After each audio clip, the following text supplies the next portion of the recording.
Happy Holi के गवारी हो सुनर को। अरे हम तो खूब बढ़िया बनी रहुए बताई ना, बाकी आजू के दिन हम होली नहीं की खेल। अरे बाप आज के दिन तू होली नहीं को खेलो, एक काम करो। हाँ जीजा जी, नजदीक ससुराल वाला से ये न फायदा हो का बगल के गांव में बियाह हो गइल तो एगो फायदा तो बा। बोली ना तार दीदिया घरे बाड़ी तारा दीदिया के संग होली खेलेनी। अब तू नासियो पार करके आवा, हम नासिए पार करके आवता नहीं सरसों के खेत में खूब होली खेलल जाई। ई का कहनी जीजा जी, बाकी हमरे मन के बात रे बुझ गनी आवता नहीं। होली है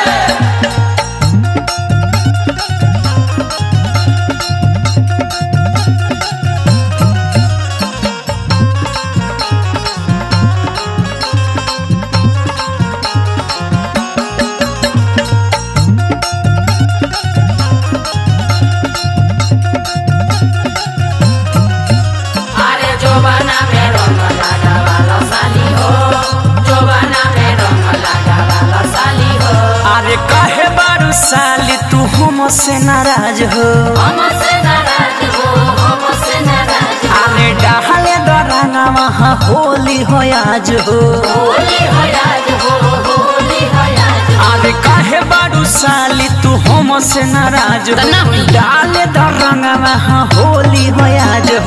लहे लहे तू घोसे दसुना होई नहीं नतीजा। लहे लहे तू घोसे द हमके होई नहीं नतीजा। अरे ढोढ़िया में रंग तुला कोइला या मुड गड़बड़ाइला ये जीजा।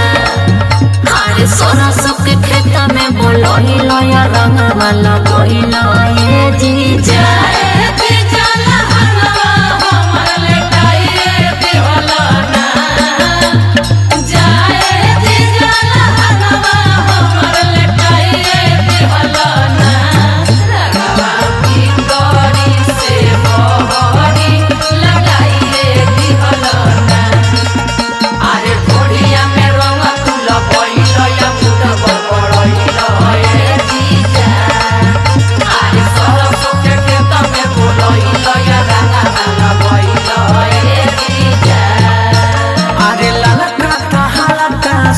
पर पराई जाई जब भीतर बड़ा मजा आई, जाई जब भीतरी बड़ा मजा आई, जाई जब भीतरी बड़ा मजा आई। जीजा जल्दी होला तू फुलाई, धीरे धीरे बगले बोलाई, धीरे धीरे बगले बोलाई।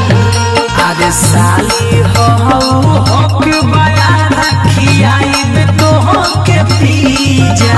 अरे साली हो हक बया रखी आई तो के पीजा। अरे ढोढ़िया में रंग तुला कोइला या मुड गड़बड़ाइला ये जीजा। अरे सरसों के खेत में बोलहिला या रंग वाला कोइला ये जीजा।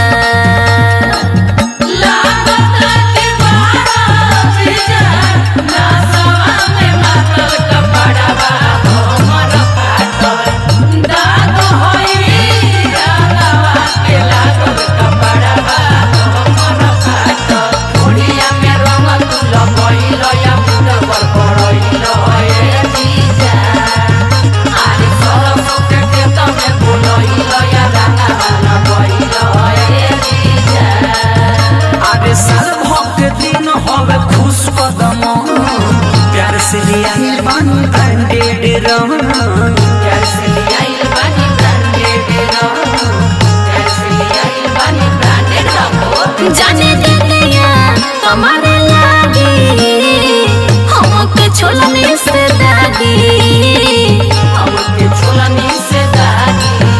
अरे शशि पराकाश के बोली न सुनी केहू सुनाई जा। अच्छा शशि पराकाश के बोली न सुनी केहू सुनाई जा।